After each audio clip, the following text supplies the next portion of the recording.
So you cannot really say one and not the other. So I'm going to be mixing up these things. And this is important, I think, especially to people who are non-Muslims.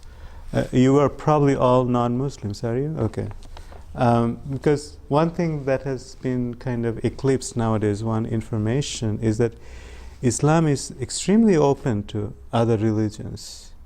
Even more than Hinduism. I studied Hinduism and Buddhism and Islam and Judaism. I mean, Hinduism is quite open, I know that. But Islam is even more so. It's even more specific.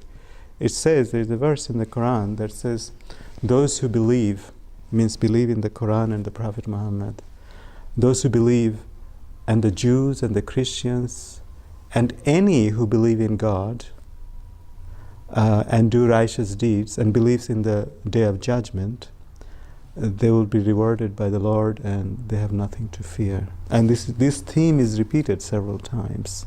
And there are a number of other things. It's an amazing statement, you know. I mean, here you are, this is a holy book of Islam, and it's openly declaring these things. Of course, there are criticisms of other religions also. It doesn't mention Hinduism, Buddhism by name, but it definitely mentions over and over again Christianity and Judaism and Jesus and Moses and so forth. And it also says God has sent his messengers, not just Muhammad, to every nation on earth. To every nation. And same message. And what is that message? We say in Arabic, Tawheed, which is La ilaha illallah, no God but God. Which means the God is one. This is how people understand. God is one. No God but. There is nothing to rely on but God. There is no truth but the truth of God. Ultimate in the ultimate sense. And that throughout ages, all the prophets, messengers, we don't call Muhammad prophet. We say messenger. You know, that's the Arabic term, Rasul, Allah, messenger of God. I'm just taking notes. Sure, you can do whatever.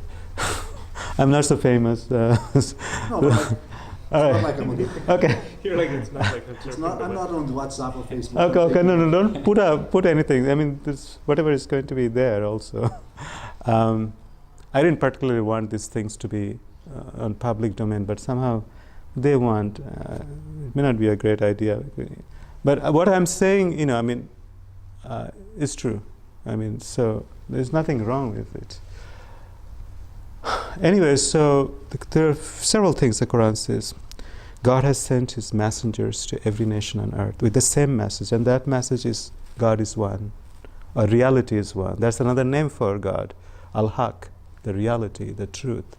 God is one, reality is one, truth is one, and that is the message that God has sent to through every messenger. Okay, and the revelations have not come only in Arabic, but in the language of the people. Okay, so there is nowhere you can go to where God hasn't sent somebody. No messenger, no nation has gone without guidance. Hello, this is Hamza from Spain, actually, but he's in love with Sufism and with Rumi, and he's learning the name, and he also plays for us. So before I finish, he's going to play the ney. Ney is this flute. Anyway, so for instance, the Quran says, do not make distinctions between, we don't make any distinction between the prophets, between messengers, because in essence, they are all coming with the same message, and if you follow any one of them, you're rightly guided. Okay? Not just Muhammad. So whether it's Moses or Jesus, and Prophet Muhammad said there has been 124,000 messengers. So by that huge number, you know, I can pretty much count everybody I know of, you know, of different great religious figures across the world. And the message has been, truth is one, Brahman is one. So now the Quran says here, for instance, we believe, like say means, oh believers, say, We believe in God and the revelation given to us and to Abraham, Ishmael, Isaac, Jacob, and the tribes, and that given to Moses and Jesus, and that given to all the prophets from their Lord. We make no difference between one and another of them, and we bow to God alone. Okay. So God is saying, "O believers, say this. O Muhammad, say this." Okay. So we are supposed to believe that. And in many other places, God says, a believer is one who believes in the prophets, in the books, not one, plural, in the prophets, in the books, means revelations. That's part of the iman. If you do not believe, you are gone astray. It's also very specific about it. If you don't believe in the prophets and the books, that there has been several, many actually, then you are not going on the straight path of God. So Rumi, in a way, is saying things that kind of points the same way. Every prophet and every saint has his own spiritual method, but they all lead to God. All are one. Okay. Now, Quran is not saying anything different. That's what I'm trying to point out. Because there are often misunderstandings, especially in the West, that Sufis are nice people, but the Muslims, they are dangerous. But this is not Sufi interpretation. This is what the Quran is saying. If many modern day Muslims do not know or do not follow, that's not Allah's fault. That's Muslims. That's human beings. Human beings can fight with each other, but that doesn't mean that the religion is at fault. There are Hindu fundamentalists and crazy ones, the Christian fundamentalists and the crazy ones, Jewish and Buddhists. Everyone have terrible history, but it's not the fault of the religion. Somehow these days Islam is being picked. So this message needs to be brought out more and more. Anyway, so who are the saints? That's another question. God said the prophets are the way. The prophets are messengers of God, are the way that one can go back to God, return to God. Because God is always beyond our conception. Whenever we say we understand God, we don't understand God. That means because He's beyond what we can, because anything we can understand has a limitation. That is why very often you hear Muslims say Allahu Akbar. It doesn't simply mean that God is great. Of course God is great. What's the big deal about that? But it says actually is God is greater or greatest. Because nothing you can imagine, you cannot limit God in any way. So therefore, let's say you think, I am a great Muslim, I know everything. God is greater. Allahu Akbar. Don't think you know. The moment you think you know, you're limiting God. Okay. And that is why we can think of this many different paths that have been shown. From one path we can't imagine how the other could be right, because this seems so right. But same can be said when you're top of the mountain. Until you get to the top, you don't see the other paths. But when you're at the top, you can see, there are many ones. Anyway, but coming back to what Rumi said about this, like I said, because that reality is beyond the transient world, transient world cannot necessarily, the means of the transient world cannot take us through all the way. The logic and other things can take us a long way, but it cannot break the barrier exactly. So you need kind of a special help, and that special help is revelation. And Rumi he uses beautiful imageries. For instance, he says here, every wing cannot fly across the breadth of the ocean. Only a knowledge that comes from God can take one to God. Okay, something from there can take you there. Or someone who is, who has internalized the wisdom that has been sent. So what is a Sufi, a saint? A saint is somebody who is not creating a new path, but who is someone who has followed the path shown by the prophets. And by following it, he has kind of internalized the wisdom, Prophets are chosen by God and sent. But saints are those who have walked the path shown by the prophets. And thus they become saints. A prophet doesn't have to become a prophet. Prophets are kind of chosen of God. God decides that this guy, no matter what his condition is now, I'm going to work through him. But the saint, anybody can be a saint, but anybody can't be a prophet exactly. And of course, Rumi talks about Prophet Muhammad, peace be upon him, those terms, when he says, in the sea of the spirit, swimming is of no avail. Noah's ark is the only escape. Muhammad, that king of the prophets, said, I am the ship in this universal ocean. Or I, or that person who has become my true vicegerent in inward vision. Or those, Muhammad is like a ship, like the Noah's ark, for his time and for his followers. And those who have followed him, they become the saints, and they can also help others. He's trying to say something. I, or that person who has become my true vicegerent, my true representative. So, who are the saints in the Islamic tradition? It is those who have, followed Muhammad in the way of the Quran. Because Muhammad himself is an embodiment of what the Quran says. So to follow Muhammad is to follow the Quran. And the Quran itself says, if you love God, follow me. And Muhammad is saying, Allah told Muhammad to say, if you love God, follow me and God will love you. Okay. So from an Islamic perspective, if you want to reach nearer and nearer to God, you follow the perfect model we have, and that of Muhammad. And that way we can purify our soul and attract God's love. Of course, God loves us always, but the more we purify ourselves by following what God tells us to do, the more, the love increases. Or the love is always there, and we purify our veil, or we take out our veils one by one, and we can feel the love more and more. Whatever way you want to see it.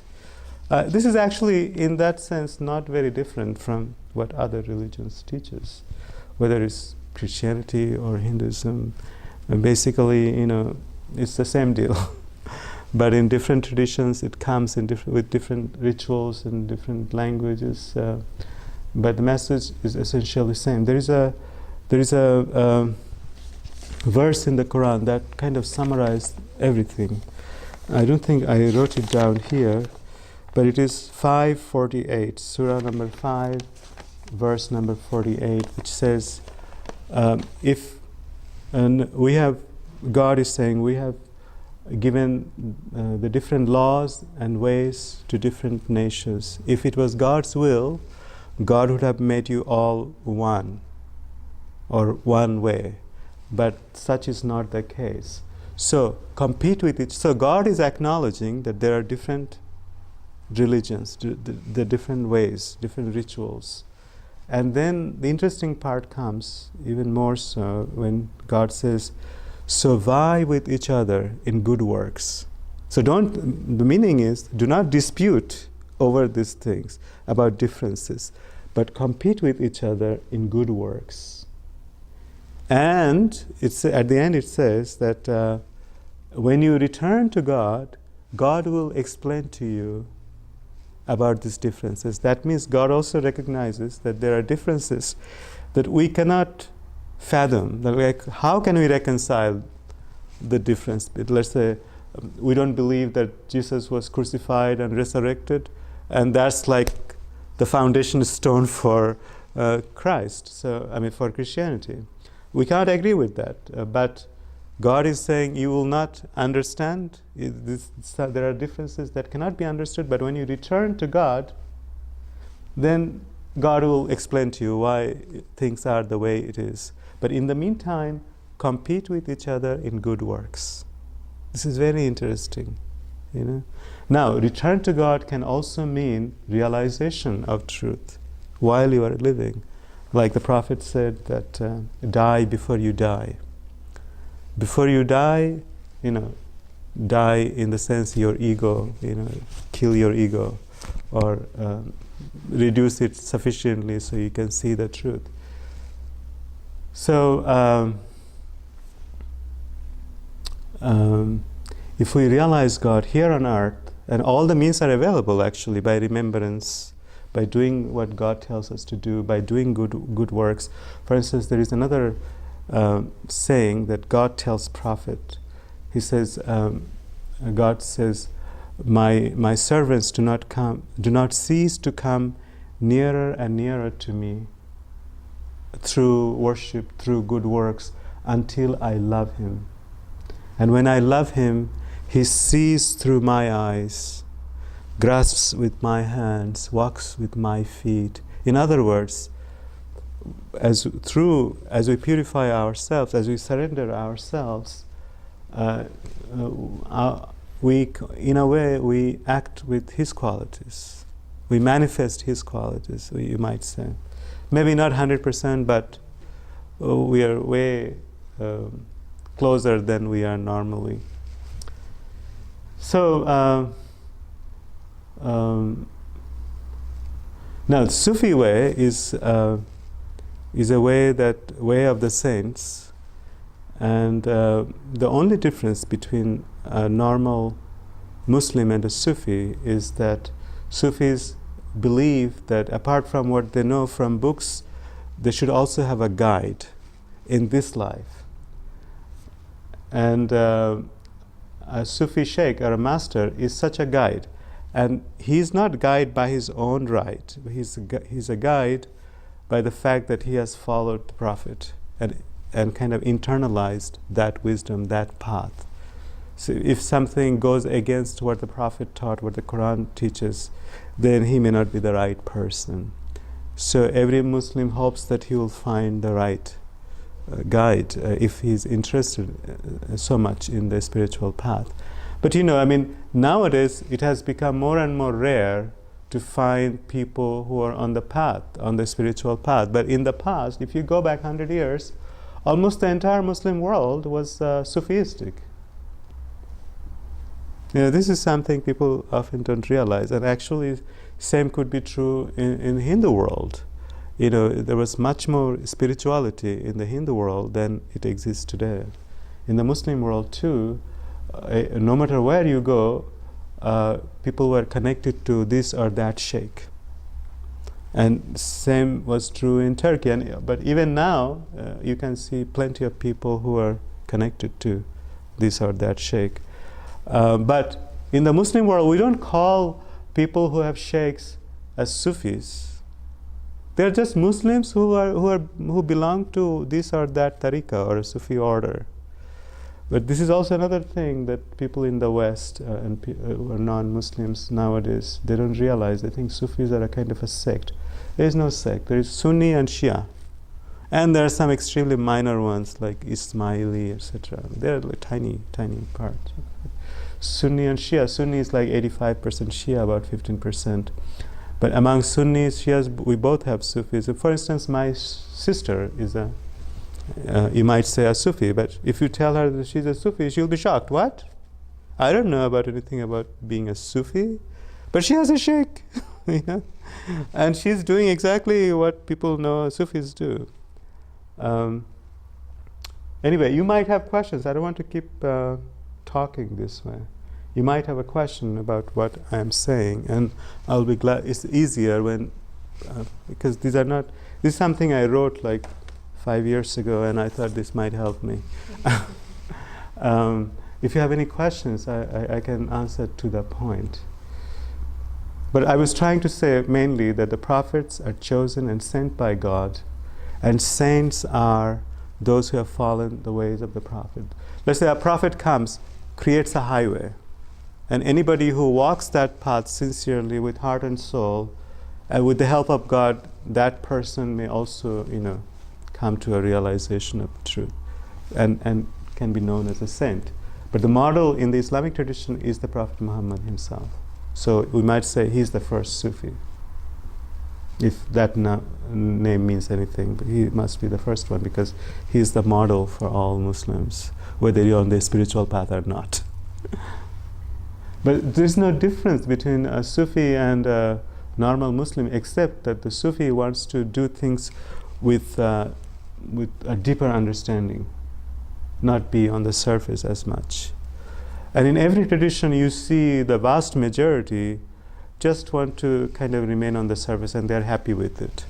Only a small minority really wants to go deep. Though in the past, when we lived in a more spiritual world, whether you are Hindu or Christian or Muslim, there were a larger number of the society were seeking gurus or sheikhs and so forth. But there is no difference between a regular Muslim and a Sufi, except that one who is on the spiritual path usually wants to have a guide living right now. Okay, so what are the big differences between Shias and Sunni?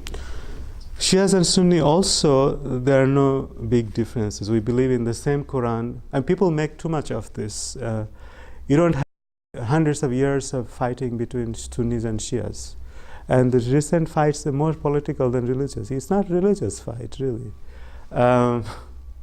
It's actually much less difference than between, I think, Protestants and Catholics. Sunni and Shia, there is no difference, except that Sunnis believe that it has to do with the successor of the Prophet. After the Prophet died, we believe in the exact same Quran, the same Prophet, but Sunnis have great respect for the first four caliphs, first four representative of the Prophet. We call them Khalifa Rashidun, or the rightly guided four caliphs. And after that, there were kind of worldly, all kinds of things happened. And the Shias think only one of them was really the right hire to the Prophet, and the others should not have been given the leadership role after. And Shia actually means the party of Ali. The A comes from this Ali thing, party of Ali. But the Sunnis are like, they don't want to say we also love Ali. I'm Sunni. We also love Ali, but we also love the other three. It's more of a like who should have been the successor. In practice, it's almost same. They do when they do the namaz, the prayer.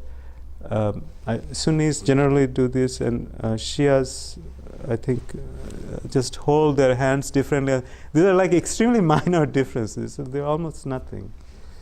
How about the rituals? The Sufi have a lot of rituals. No, we don't have. Sufis don't have. First of all, we have the Sharia. Sharia is the first step. Sharia is like, I often say, it's like Sharia consists of do's and don'ts, basically. Don't do these things, do these things. Every religion has that, but in Islam there are more specific things to be done. So 5 times prayer every day. You may not do it, but if you say, I don't need it, then you are kind of violating it. You might say, I'm trying to follow. 1 second, if it's an emergency. Who is this? I don't know. Anyway, what was your question? I'm sorry. Rituals.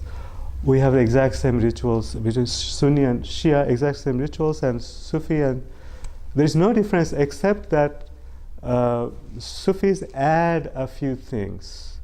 They meet once a week and maybe invoke the name of God together. And this whirling dervish thing that you see, not every Sufi order, not every group does that. And it's actually almost unnecessary. It's not part of regular Sufism. It's the one particular group that does it, and some other groups copy it. The real struggle is the everyday struggle of purifying your soul, which in Arabic we say the nafs, how to purify that soul. And you do that through good works, through the prayers, through the fasting, a good work, and invoking the name of God. And because the name of God is really, it's not one name. There are, like we say, there are at least 99 names, and they are qualities of God. You might say same thing with many Hindu names of God. These are qualities of God. Like He's the truth, He's the loving one, He's the most beautiful and kind and generous. And Rumi has something wonderful thing to say about this, that no matter whether you are an atheist or a believer, or you are some other religion, doesn't matter. Everybody is seeking God, even if you are an atheist. Why? Because everybody loves something or other. You might love your cat. Why do you love the cat? Oh, so cute, and so nice, so loving. Whose qualities are these? These are God's qualities, you see. You don't say, I love him because he's very cruel. You say you love somebody because he's so understanding, so kind, so generous. But whose qualities? These are God's qualities working through you. Because God said, everything in creation are my signs. That means everything in creation reveals God's qualities. When something is a sign, like this is my sign, it says something about me. This jacket is my sign, it says something about me. So everything in creation, the cats, the trees, birds, oceans, they're all signs of God. Stars, signs of God. Through that we know something of God. Okay. Did I answer your question? Okay. Today I'm like forgetting. Any other question? Are you from any tradition? Because people in Hong Kong, they can be Christian or Buddhist or God knows what or nothing. You're Catholic, okay, yeah. By the way, I learned the other day, this great scholar in Northwest University in the US, his name is Gary Wills, a Catholic scholar, very famous. He recently wrote a book called What the Quran Meant. And many of what I said is what he said, that Islam is extremely ecumenical. You can see on YouTube, it's very nice actually. And it's just through him I learned that Pope Francis also, I think not too long ago, said that Islam is okay. The Quran is a spiritual book. He seems like a nice man. The Maulana sort of. Yes. Topic. Huh. Well, actually what I'm saying is also what Mevlana says. I'm not saying anything different from what he said. So I'm just curious, I mean, what would the population look like in terms of people who follow the Maulana? Well, I mean, throughout the Muslim world, especially from Bosnia all the way to Indonesia, Malaysia, Maulana, the word Maulana in Turkish they say Mevlana because they don't have a W in Turkish language, okay? And Maulana is the Arabic Lord. Maulana simply means our Lord. That also is a great scholar from madrasa is called a Maulana. There are thousands of Maulanas in India, for example. But when you say just Maulana, you mean Jalaluddin Rumi, okay? And your question was, you said how many people follow? Since 13th century, when he lived and died, he died 1273. He has been one of the most influential figures, especially in the Muslim world, from Bosnia all the way, Turkic world, Persian world, Indian world, and Malay world, Indonesia, all this entire region.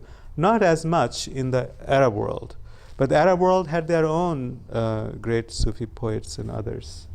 Ibn Arabi, another very master, greatest master of in the Sufi tradition after the Prophet, I might say, is very well known also east and the west. But Maulana Rumi, throughout this whole region, has been extremely influential. After the Quran and Hadith, Mathnawi, that is his major collection, may be one of the most popular books among the Muslims, has been. And even especially during marriage and other things, people will give you a Mathnawi. I'm sure in India, also in various Indian languages. If you go to a Muslim home, and if they don't know Mathnawi, that's very strange, especially in the older generation. Right now, I'm not sure anything is possible now, because people, I mean, whether you are a Hindu or a Muslim in South Asia, now people have become more secular. And Hindus don't know about Hinduism, Muslims don't know about Islam, and of course in America, Christians don't know about Christians. This is the way of the world now. But he's extremely, you cannot say just, we don't like follow him. There is no follower of him. People follow Islam or Tasawwuf, which is the Arabic word for Sufism. But he's just one of the spokespersons. Sufism is not his idea. He is like somebody who voiced the thing. In Mathnawi, he says, this is the root of the root of the root of our religion. So he is in a way giving the essence. Not everybody is, as in every religion, not everybody is ready for spiritual kind of essence. People want to, at different levels, have different understanding. And the spiritual books are also like that, religions are like that. It can speak to everybody. Everybody can make something out of it, but certain things are not quite for everybody, maybe. But he says this is the root of the root of the root of our religion. And throughout his poems, you see him quoting the Quran or quoting the Prophet, and then kind of saying other things as a kind of commentary. So some people have called Rumi's works as the Quran in Persian. And even though he lived and wrote here, his mother tongue was Persian, and almost everything he wrote was in Persian.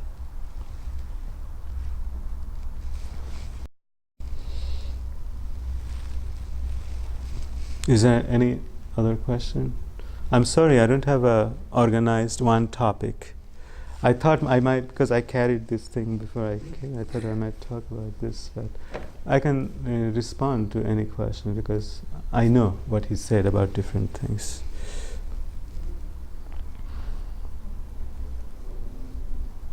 So his work has had a pretty big influence. Oh yeah. Yeah, I mean this throughout.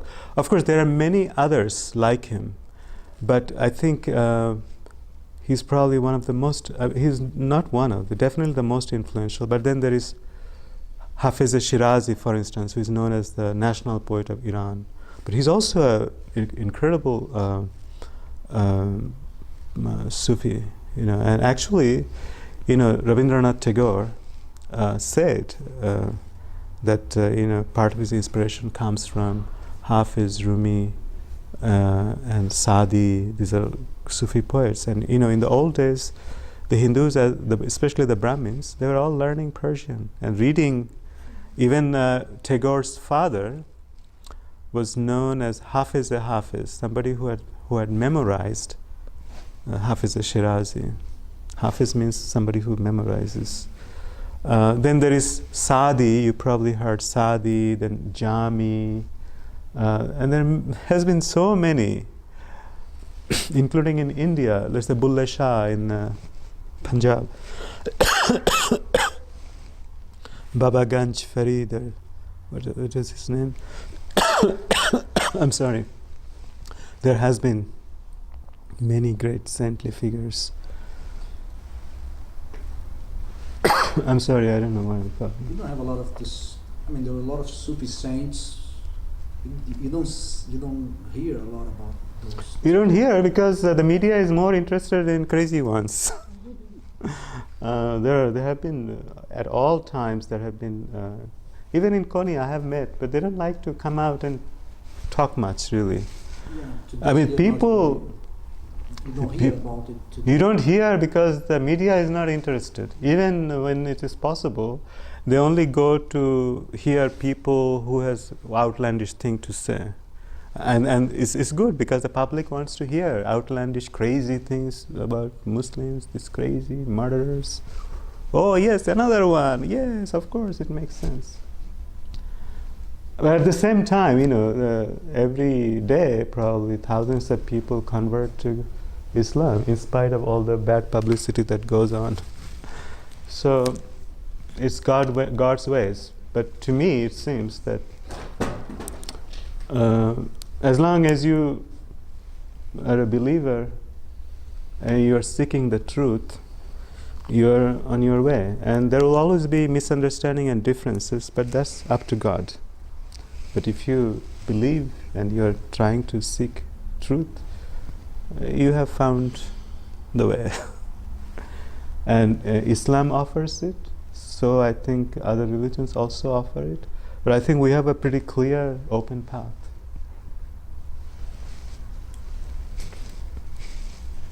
Did I answer your question? Okay. So I want to know, you said prophets are chosen by God, so who is determined that that person is actually a saint?